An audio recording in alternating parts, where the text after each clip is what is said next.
hoje no Estreitando Laços, vamos falar sobre escotismo. Hoje meus entrevistados são a chefe Carlos Veiga e a chefe Luciana Medeiros. Muito prazer estar recebendo vocês aqui no programa para falar para as famílias sobre escotismo, né? E aí eu pedi para vocês apresentarem para o pessoal de casa mais ou menos como vocês vieram parar, né, no escotismo e o que é o escotismo. E nós vamos falar hoje sobre o método do escotismo, né, que é aprender fazendo. Isso. Certo. Bom, eu sou Carlos Veiga, sou chefe da Alcateia 4, do Grupo 75 do Baden-Powell. E nós lidamos com crianças no ramo lobinho de 6 anos e meio até 10 anos e meio. Exatamente a época da formação do caráter delas, entendeu? O início da socialização, que a criança começa a se socializar. O movimento escoteiro é um movimento que surgiu através do Baden-Powell, na Inglaterra, há mais de 100 anos. Ele simplesmente, após a Primeira Guerra Mundial, ele viu muitas crianças que estavam ansiosas e o nível de criminalidade na Inglaterra estava muito grande. E ele desenvolveu essa metodologia exatamente em prol dessas crianças. Para encher a cabeça, exatamente, né? Porque eram crianças que estavam ansiosas e não havia assim, uma política, entendeu, de cuidado com essas crianças. Então o Baden-Powell ele desenvolveu esse método, tá? O primeiro livro dele se chama Escotismo para Rapazes. E começou a aplicar. Ele era militar, né? Ele foi general na Inglaterra, condecorado, ganhou muitas batalhas. Tanto que é um método que ele tem um pouco da disciplina militar. Não é militar, ele tem um pouco só da disciplina. Tá? Não comparem o escotismo ao militarismo, nunca vai ser. Qual a principal diferença do escotismo para o militarismo? Porque a principal diferença do escotismo e do militarismo porque o militar ele cumpre ordens. Aqui nós aplicamos aprendizado.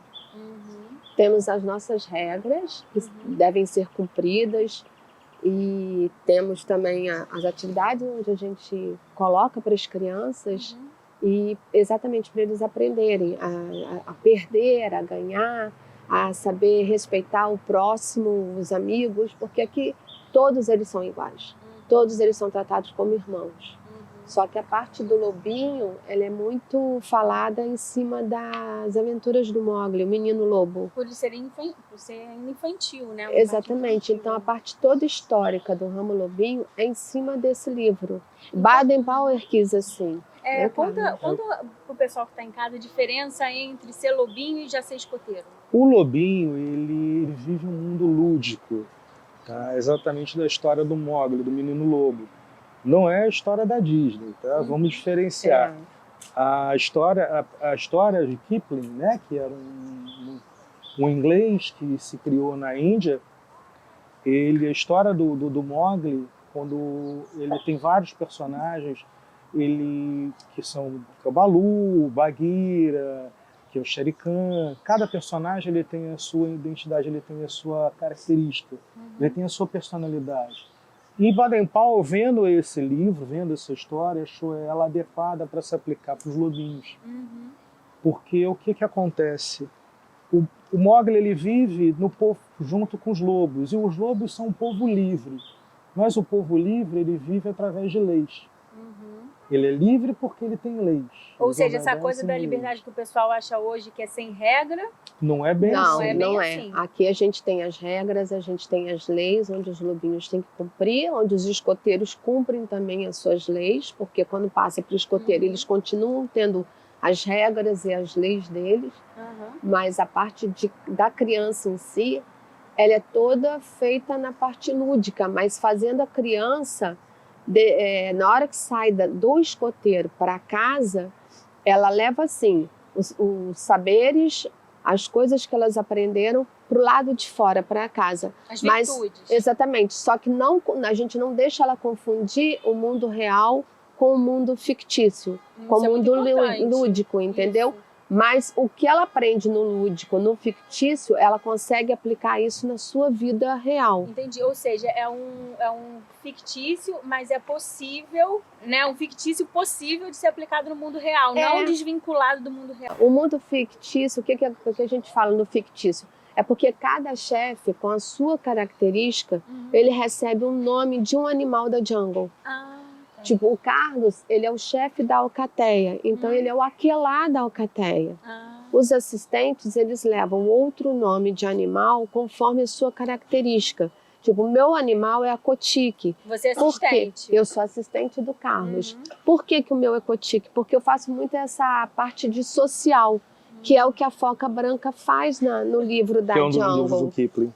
Gente, isso é muito legal, esse negócio de trazer pro real, né? Porque tem muito desenho animado. Aí eles saindo daqui, eles aprendem as regras, aprendem as leis, porque são regras que eles podem usar em casa, mas eles não vão te chamar nunca de aquelá, ou de cotica, ou de baguera, ou de cá, entendeu? Isso fica aqui dentro. Isso porque eu vejo até de experiência de casa mesmo, que eu falei, gente, minha filha não pode ver qualquer desenho, porque tem desenho que parece bonitinho e tudo, mas é totalmente desvinculado do mundo real. Não, por exemplo, a gente foi ver um desenho, se não me engano, foi do Mickey, e aí uma vez minha filha chegou falando assim, ai mamãe, então quer dizer que se eu botar uma bandeira na lua, ela vai sair voando. Eu falei, não, meu Deus, ela não pode ver esse filme, não, deixa a criança desvinculada totalmente. Então isso é muito legal. Isso a gente frisa muito com eles aqui, entendeu? Que o mundo da fantasia fica aqui.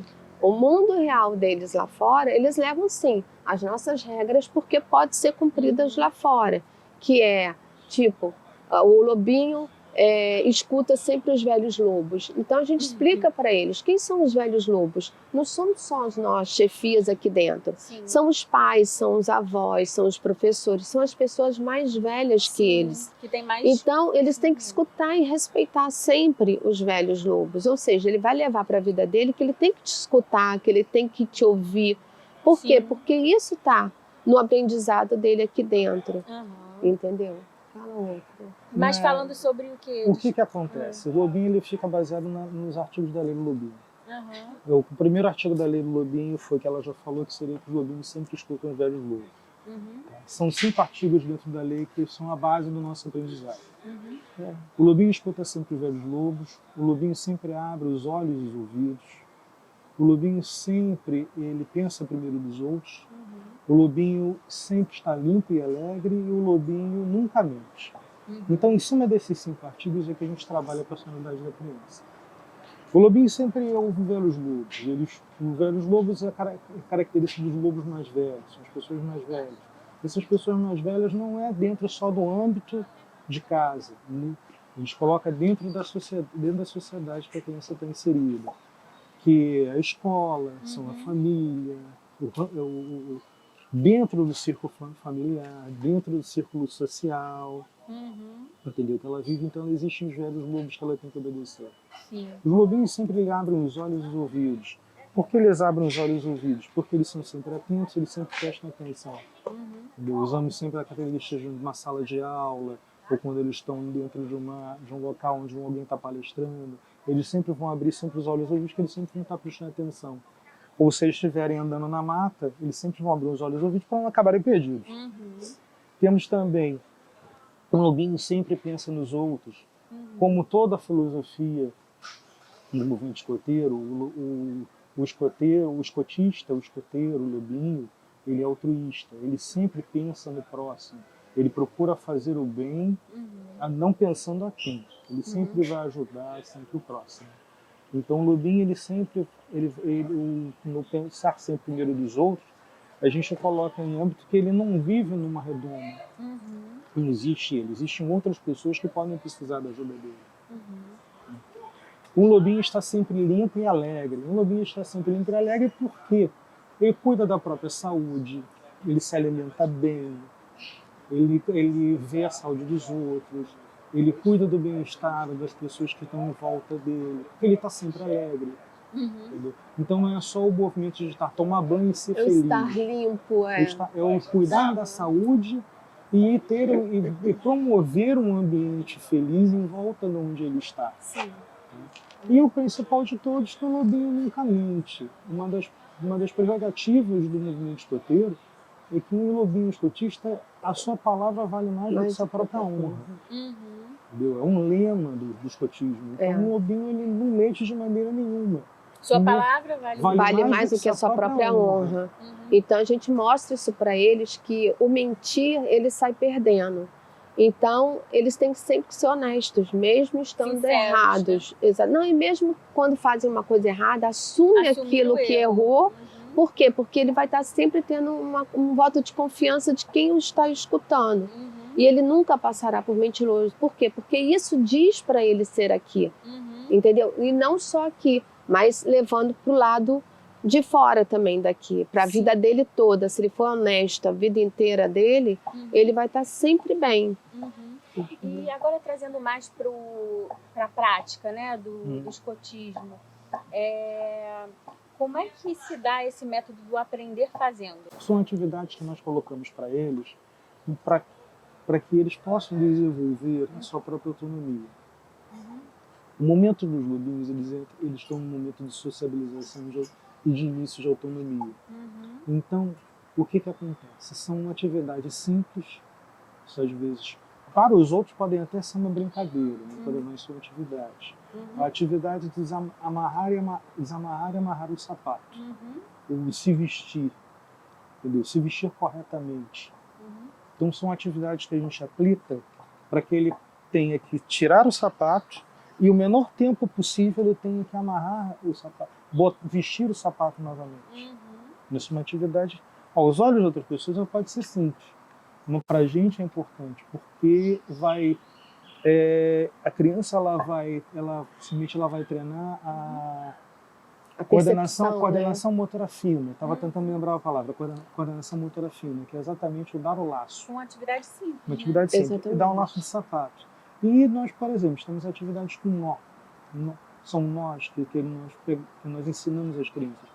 São 5 tipos de nós. Por que eles são importantes? Porque eu sempre fiquei curiosa com isso. Os nós são bonitinhos, mas... Todo nó ele é importante. Cada nó ele tem a sua função. Tem a sua função. Então nós ensinamos nós para eles que são funcionais para o dia a dia. Como de amarrar uma sacola, um nó direito, que é um nó que ele é um nó fácil de você aplicar em qualquer lugar, ele é fácil de desatar. E isso treina a coordenação motora fina deles, do fazer o nó, o desfazer o nó, o amarrar o sapato, porque a gente brinca. O nó de sapato, o nó de tênis, né, para quem não conhece, né, é uma volta dupla osseada.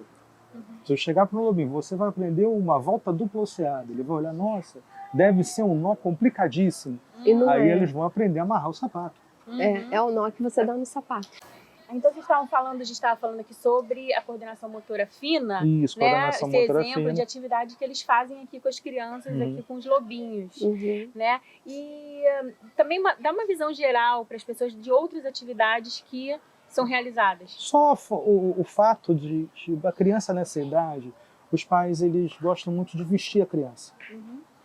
Uma atividade muito fácil é da criança ela mesma se vestir. Isso na idade de? Na idade de 6 anos. De 6 anos e meio até os 10 até os 10 anos. Muitas crianças elas não se vestem. Deixar essa autonomia para ela. Ela escolher a roupa e ela se vestir. Ela se vestir. Lógico que ela vai ter uma orientação. Ela vai acabar escolhendo uma roupa às vezes não muito adequada. Mas o ato dela se vestir, o ato dela colocar a própria roupa, ela simplesmente, você vai estar trazendo um pouco de autonomia para ela. E ordem, né? E ordem para ela. É uma outra fase. Dar pequenas tarefas para as crianças, tarefas fáceis, como arrumar uma gaveta, cuidar do próprio uniforme. Arrumar o material, deixar um local de estudo limpo. Organizado. Exatamente. Isso é uma coisa que a gente busca com eles, por exemplo. O escotismo ele era só para meninos durante um tempo. Sim. E ele foi aberto para meninos. Hoje o escotismo é tanto para meninos quanto para meninas. Então às vezes você tem um choque de cultura entre meninos e meninas. E a gente procura sempre tirar um pouco essa barreira. E exatamente por essas atividades, entendeu, que a gente procura fazer, independente se é menino ou se é menina, entendeu? A gente procura trazer essa parte do escotismo, essa lei, né? Para eles, não importa se você é menino ou menina, você tem capacidade de fazer e você tem como passar por essa barreira. Onde Sim. todos são iguais, todos são irmãos, independente se de você é menino ou sexo. menina. Aham. Aí todas as dificuldades que são impostas para eles são dificuldades calculadas. A gente mostra que eles têm condições de ultrapassar essas barreiras. Eles têm condições de crescer. Tá? O desenvolvimento que a gente dá para eles, o movimento dá para eles. Tá, e agora falando que sabe que o nosso programa sempre deixa dicas práticas aí para as mamães em casa, que as mamães adoram dicas práticas, coisas que eles simples que eles podem colocar amanhã se quiserem em prática em casa. Eu acho que era mais isso que o Carlos colocou, ou seja, mais autonomia para a criança. A criança tem condições de tomar o seu banho, de se esfregar, de lavar o cabelo sozinho. Lógico, ao primeiro momento a mãe fica ali, mas só no orientando. Mas a criança se limpar quando for ao banheiro, não precisa de uma ajuda do pai para se limpar. Entendeu? Ensinar a criança a fazer essas coisas. E deixar com que ela faça E deixar sozinha. com que ela faça sozinha. Por quê? Porque é o aprender fazendo. Isso. Se ela não fizer, ela não vai aprender. Ela não se sente capaz. Ela não se também sente de fazer, capaz. de fazer. E ela já fazendo e tendo essa orientação do pai como fazer, ela já fica mais livre para um acampamento com a gente, uma saída do grupo que ela tem aqui no banheiro. Ou até mesmo para dormir na casa do amiguinho. Do amiguinho, entendeu? Isso, Por e quê? essa ordem externa ajuda na ordem interna. Exatamente. Também, interior, E ela mesmo, no interior dela, vai falar, poxa, eu sou capaz. Eu consigo. Eu consigo tomar um banho, eu consigo me esfregar. A mãe dá uma supervisionada. Lógico, tudo, olha, tira mais o sabão, o shampoo, ainda tem shampoo no cabelo, joga mais água e Focar tal. sempre no positivo Exatamente, também, né? entendeu? Tomou um leite ou um copo, essa semana eu tô nisso com os meus filhos. Ó, qual é o seu copo? É esse? Então pode pôr o nome, porque a partir de agora, quem bebe, lava. Eu não quero mais copo na pia para eu lavar. Então eles vão começando a tomar. O menorzinho pega uma cadeira, porque a pia é um pouco alta, mas pega, lava. Lógico, depois eu vou ver se tá limpo mesmo ou não. Mas ele fez. Mas ele fez. Isso. Lá em casa, por exemplo, a Vitória, eu falei, vou te ajudar, agora você vai aprender a lavar roupa. Meu sonho é lavar roupa. Viu? Aí toda sexta-feira, encheu até a tampa, né? Aos poucos eu vou ensinar. Mas é o aprender fazendo, entendeu? Você está dando essa autonomia, porque muitas coisas de casa que a gente veda deles fazerem, eles são capazes de fazer. Lógico, entendeu? Fazer com toda a segurança. Claro, exatamente. Claro, assim. Entendeu? A deixar o quarto arrumado, deixar o quarto limpo, o quarto de brinquedo, se tiver, lógico. Por quê? Porque um dos chefes pode ligar para você e falar assim, mãe, olha, eu tô dando uma batida aí, hein? A gente vai fazer uma visita para Vitória. Você não vai falar nada. Por quê? Para a gente ver se ela realmente está fazendo. Entendeu? Se ela está arrumando o quarto. Porque já aconteceu isso, né, Carlos? De chefes baterem na casa e pegar aquela zona que está o quarto. Né? Aí o chefe virar e falar assim, bonito, hein? A gente ensina você tendo que arrumar e teu quarto tá assim, desse jeito. A criança fica assim. Então a criança começa a aplicar aquilo para ela. Por quê? Porque o chefe pode bater qualquer momento na casa dela para ver se está fazendo ou não. Então ajuda mesmo. Ajuda. Olha, muito obrigada aí por vocês terem me concedido essa entrevista. Nada. E também diz pro pessoal de casa, as mamães, os papais que estão nos assistindo, como eles fazem para encontrar os escoteiros. Eles podem acessar o site da União dos Escoteiros do Brasil. Tá? Qual é o site? É www.escoteiros.rj.com.br. De fora do estado, www.escoteiros.gov.br. Ah, tá. E aqui, esse aqui é o aqui é o 75, GA Baden-Powell. Baden-Powell fica aqui no Recreio, né? Fica no Recreio. Aqui, né? Na Barra. Na Barra da Tijuca. Na Barra, isso, final da Barra. Entre a Barra e o Recreio. E para você, mamãe, que gostaria de se desenvolver profissionalmente, mas sem tirar o foco da sua família, eu te convido a conhecer o Multimãe, um programa que tem mudado a minha vida e a vida de muitas outras famílias. Um beijo e até o próximo, na terça-feira, 9h30 da noite. Tchau, gente. Tchau, obrigada. Obrigada.